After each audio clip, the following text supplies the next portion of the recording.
accepted in most Western countries are collectivist variants.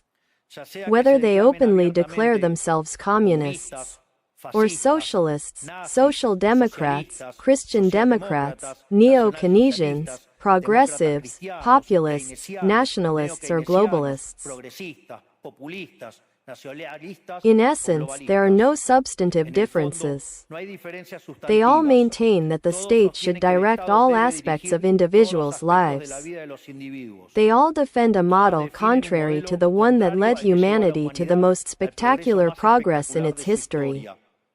We come here today to invite other Western countries to return to the path of prosperity. Economic freedom, limited government, and unrestricted respect for private property are essential elements for economic growth. This phenomenon of impoverishment produced by collectivism is not a fantasy, nor is it fatalism. It is a reality that we Argentines know very well. Because we have already lived it. We have already been through this. Because, as I said before, since we decided to abandon the model of freedom that had made us rich, we are trapped in a downward spiral where we are becoming poorer every day. We have already lived it. And we are here to warn you about what can happen if the Western countries that became rich with the model of freedom continue on this path of servitude. The Argentine case is empirical proof that it doesn't matter how rich you are, how many natural resources you have, how skilled the population is, how educated it is, or how many gold bars there are in the central bank's coffers. If measures are adopted that hinder the free functioning of markets, free competition, free price systems, if trade is hindered, if private property is attacked, the only possible destiny is poverty.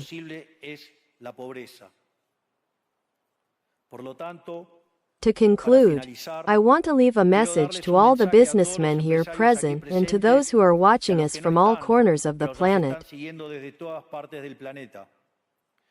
Do not be intimidated by the political caste or by the parasites who live off the state. Do not give in to a political class that only wants to perpetuate itself in power and maintain its privileges. You are social benefactors. You are heroes. You are the creators of the most extraordinary period of prosperity we have ever experienced. Let no one tell you that your ambition is immoral. If you make money, it is because you offer a better product at a better price, thus contributing to general well-being. Do not give in to the advance of the state. The state is not the solution. The state is the problem itself. You are the true protagonists of this story, and know that from today on, you have an unwavering ally in the Argentine Republic. Thank you very much, and long live freedom, damn it.